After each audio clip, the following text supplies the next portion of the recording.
Hi, thank you, Spectra, for giving me an opportunity to talk about the role of blockchain in marketing and communications. These are exciting times for the industry. I would rather sort of stick my neck out to say that the time is really running out for the ad world. Perhaps the next 18 months is extremely crucial and critical for the industry. At one end, companies like Trade Desk or any other demand side platforms or many other companies are looking at launching new identification opportunities to replace the cookies.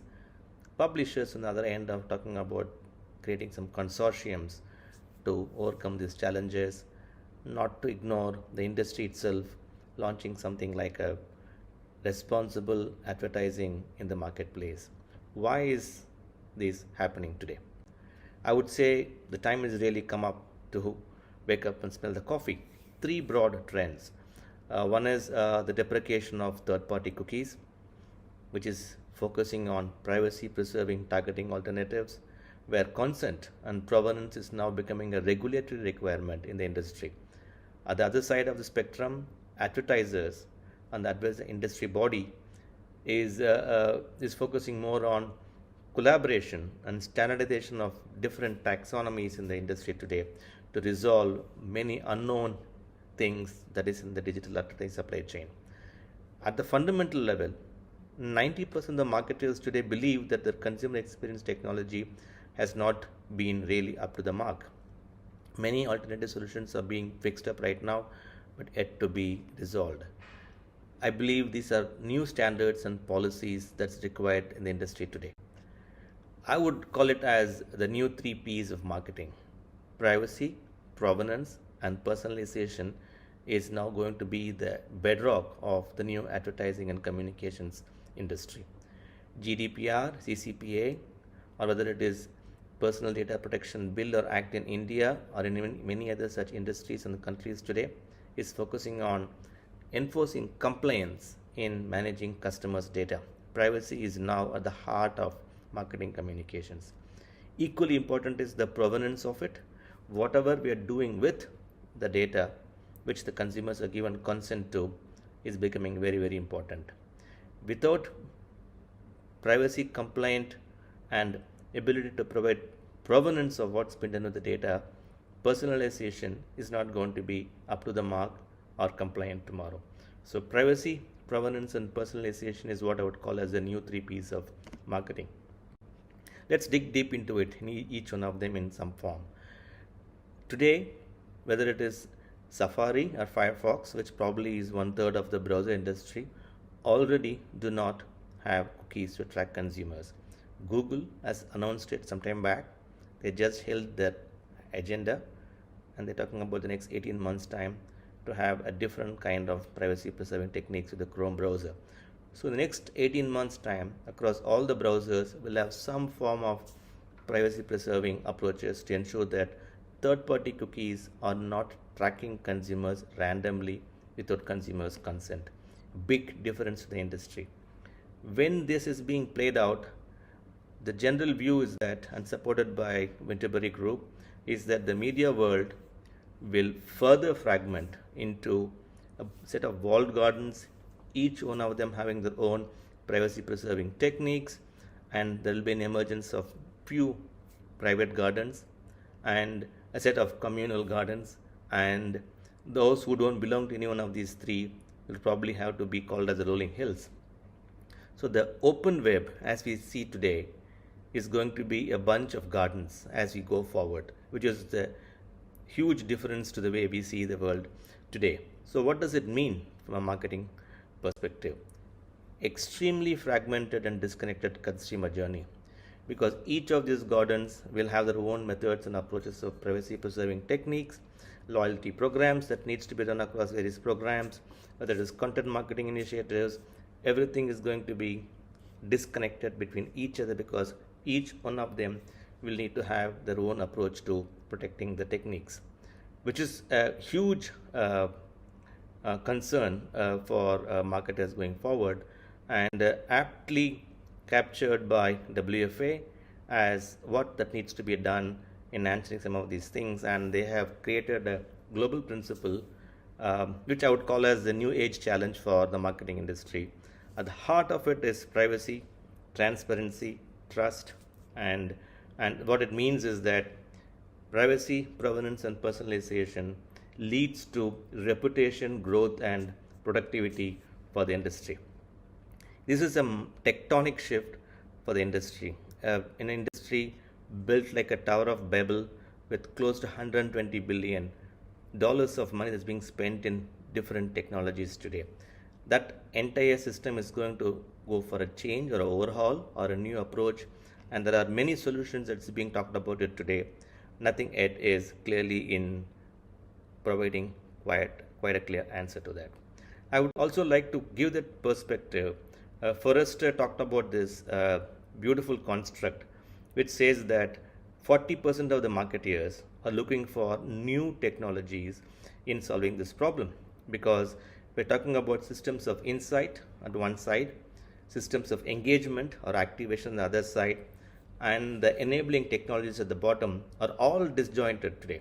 And that's the crux of the problem. And unless and until some new approaches or technologies comes in, we are going to have a huge challenge in addressing this need.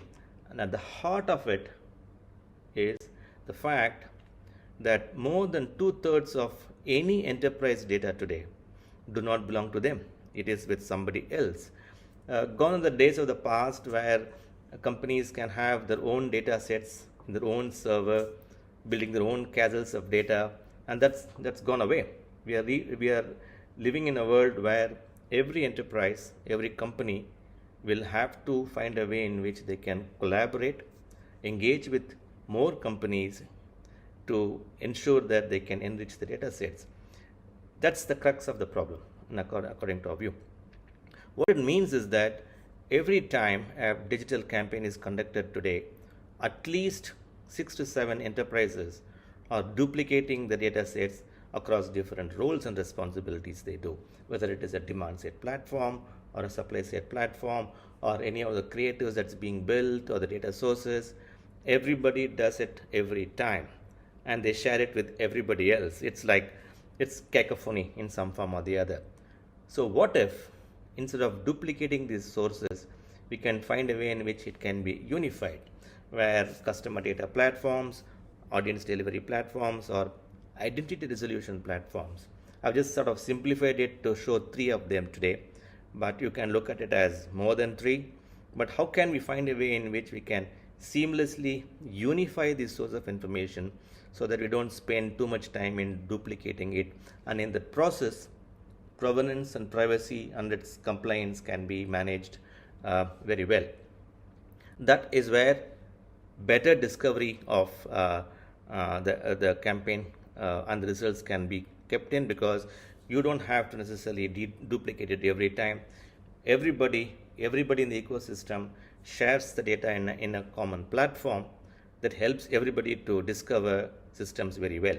And this has been in the discussion for a long time. And when the cookie is deprecated and then alternative ID solutions have been talked about as solutions, the industry realized that if they need to really bring this kind of a mechanism to place, 8 critical dependencies were highlighted as a need for it. Whether it is to be in the area of collaboration or sharing or activation, these are the 8 things that definitely is required now in the industry. At top of the picking order is encryption and salting.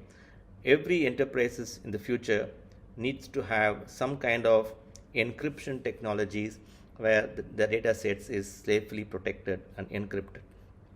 Salting is a new approach which is highlighting the fact that even if you are using any consented data, it needs to be in a situation of where you don't trace it back to the source. You need to salt it, or you need to add some noise to it so that it is not traceable back. These are fundamental requirements in the future. What it also means is that it has to be a decentralized design where when 2 companies share information, both of them have consistent taxonomies. It's not centralized with one company. And whenever any activity happens, they should be in a position to capture and convey those consumer preferences across the supply chain. Very critical requirement in the future. and therefore there needs to be a consent portal, and this needs to be managed by an independent third party. It has to be non-biased. It should be auditable for everybody to be safe and trustworthy, and to be able to detect fraud. I mean, some of these things are already being talked about for a long time in the ad tech industry or the marketing industry today. But should this privacy, provenance, and personalization needs to be compliant and deployed in a proper manner, every company needs to tick these 8 boxes. And that's where we believe distributed ledger technology or blockchain plays a very critical role, because these are the 8 qualifications that is required, or that a blockchain carries with it. Let me bring it to life in a simpler form. At, at a fundamental level, every enterprise today has some kind of a database, and they maintain it in their own form, in their own server, Excel files or DBS, or in kind of server systems. If they need to be in a decentralized design, technically they need to be in a distributed architecture where two enterprises can talk to each other. And when such a situation comes out, where whenever a change is being made to any one of them, the other organization recognizes it and updates it, it automatically becomes a distributed ledger. And in a distributed ledger, when there is encryption and when it's a proof of whatever is being done with it is recorded, it becomes a blockchain. So if for a moment ignore and do not think about cryptocurrencies or Bitcoin, and if you really go by the architecture, the fundamental system with which blockchain is being built, the distributed ledger technology, as they call it, is the perfect solution that's required for the industry to tick those 8 boxes. And I believe there are 4 broad needs which I am trying to bucket these into, that's required going forward. One is organizations will start building their own consumer databases.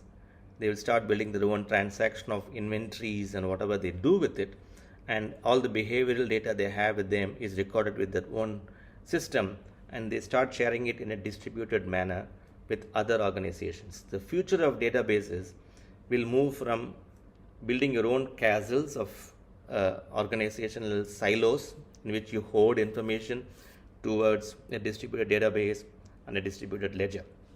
This is stage 1 in the process. At the heart of this future of databases is differential privacy. Everybody talks about it in some form or the other today. What it means is that data systems is kept in a native location in their own organization. Depending upon permissions, few variables are exported for activation. Technically speaking, this is what everybody calls about as a clean room. Tomorrow, clean room is something which needs to be a mandatory requirement for every organization to manage in some form or the other. That helps to provide some kind of a encrypted and salting methodologies for providing differential privacy. Second part of this entire thing is about, now that we have a distributed ledger on which 2 different enterprises are talking to each other, a particular encryption ensures that every data is cryptographically protected, and whenever there is a change that happens, there is a consensus on which 2 or 3 or more organizations agree to those changes, and that is where systems start building their own new analytics and new learnings on top of it, where everybody sees the same thing. So the future of collaboration is all built on federated learning, where different organizations brings the data sets together, build their own analytics, and made available to all the organizations to see it, so that there is trust in the ecosystem.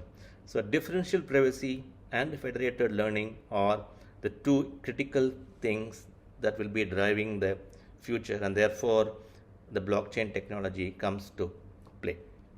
Let me just take a pause on this and talk about what we believe at Aqilliz as the future of marketing when the deprecation of cookies comes to picture.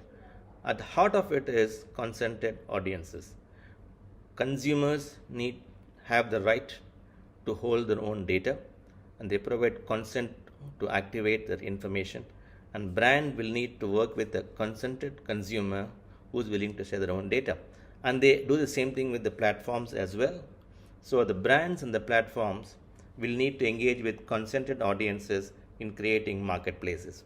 It can be a garden, it can be a private garden or a walled garden or communal gardens, but whatever we build, whatever is being built, it will eventually become some kind of a marketplace where there's exchange of value between the brand, the consumer, and the platform. So the heart of it, therefore, is consumer data, and that data is flowing through the browser, through the websites of the own brands or the brand's data sets itself, or through any other platforms, and different targeting techniques, whether it is contextual targeting or interest based targeting or custom audiences is being built, or any kind of attribution can only be done if consumer is given data to be in a consented manner. At the heart of it, therefore, is consent. Without consent and without provenance of that consent, we cannot proceed further to be compliant in activating marketing campaigns tomorrow. I'm just highlighting this as one of the critical needs, which is leaf out of GDPR or CCPA, any of the regulations, is any information that is freely given, specific, informed, or unambiguous indication of data subject's wishes, it needs to be recorded in a consent management platform, and an organization should demonstrate how the data was collected and used, so that upon query, they should be able to show that this is how the data was used. This is the heart of the future of data collaboration, and the distributed ledger technology provides such benefit to manage it. Therefore, whether it is campaign management or profiling or targeting, identification of capping frequencies and measuring an attribution, user ID is a basic requirement in the future. So if we sum up all these things, the single source of truth in any campaign management is built on these four principles: a distributed database that is made as a distributed ledger for different organizations to collaborate in a safe and secure manner, and an encrypted technology that ensures that the datasets are cryptographically protected, and through a consensus protocol that ensures that whenever there's a change is being made, everybody who is collaborating agrees to this particular change of system. So the single source of truth built across these four pillars ensures that the system is compliant across the three P's of marketing: privacy, provenance, and personalization. And I just want to use only one slide to talk about Aqilliz. This is not a plug on Aqilliz, but what we have built is today where different organizations can ingest, build their own, bring their own data sets. They can safely and securely ingest it, and different companies collaborate in creating marketing campaign related analytics for activation purposes. That helps in making all the organizations who are contributing to it compliant from privacy point of view. They get provenance of what's been done with the data, and they get better personalization because it is based on consent. So the industry is now at a stage where cookies are going to go away in the next 18 months time. There's a shift towards consent and permission. Every app you can see today wants this permission to be recorded. You'll keep hearing these pop-ups, seeing these pop-ups coming out to say allow app to track or allow app to give you consent to track, because they need to maintain that consent which you are given. And slowly, if consent and permission is becoming very important, by the end of next year, market will have to go towards some kind of an audience marketplace where the brands or the advertisers integrate themselves with the platform and engage with the content audience. So when such a transition happens, distributed ledger technology with cryptography and consensus protocol and distributed ledger enables this ecosystem. So for the new urge, for a new challenge where privacy, provenance, and personalization is going to be the key requirement, and a trusted, transparent ecosystem is required for the industry, so that a company protects its own reputation, most importantly, in this new world, and ensures that they're able to grow their own business using their own first-party data sets, and therefore in the process make themselves productive, is the new world order. And in such a new world order, blockchain really plays a very key role in making marketing communications safe, secure, and compliant. Thank you for giving me an opportunity on this. I hope it gives you some thought to think about. This is a very, very heavy topic to be discussed in 20 30 minutes, but I just thought I will use this opportunity to highlight some key requirements or key points that you can take home and sort of search and more, do more about it, and find your own relevance in your industries at this point in time. Thank you. Thank you, Gautam, for such an insightful talk. And as you said, G Man, that's how your friends call it. That's an interesting name. But there's a lot here to unpack from an audience perspective. You talked about blockchain changing the game, Yeah. starting now. But what does it mean? Will it mean that we'll have content monetization gather pace? Will it mean that there will be more content ownership going forward? How do you see that unfolding? Yes. So if you look at it from the way the marketplaces evolve, we talked about the walled gardens doing their own thing, and many such communal gardens coming at and creating their own ecosystem, right? So if that happens, automatically these platforms will have to directly engage with the consumer, and that means that quality of content needs to be constantly updated, and this short form content and such initiatives become very, very important, and they need to be rewarded as well. So it is a huge opportunity for platforms to continue to provide snackable content, so they hold back the consumers. If platforms don't hold back the consumers, they lose the monetization opportunities to Hina. So yeah, it's all about content. Otherwise, consumers will walk away. They'll go to place where they can get good content to access.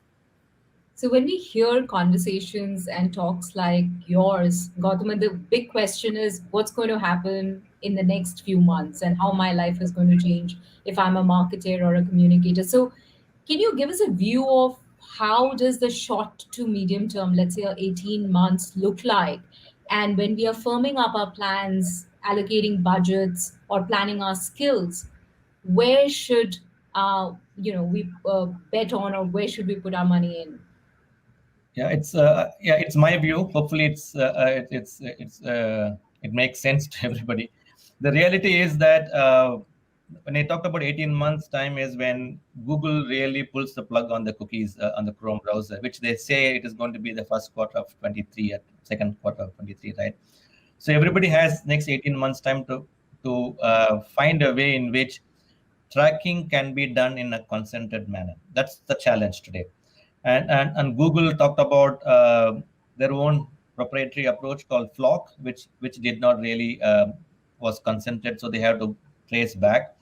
So from a marketeer's point of view, first and foremost is how do I ensure that I build direct relationship with my consumer. So, for example, let's take a CPG or an FMCG brand. They have lots of consumers, but they really don't know who the consumers are.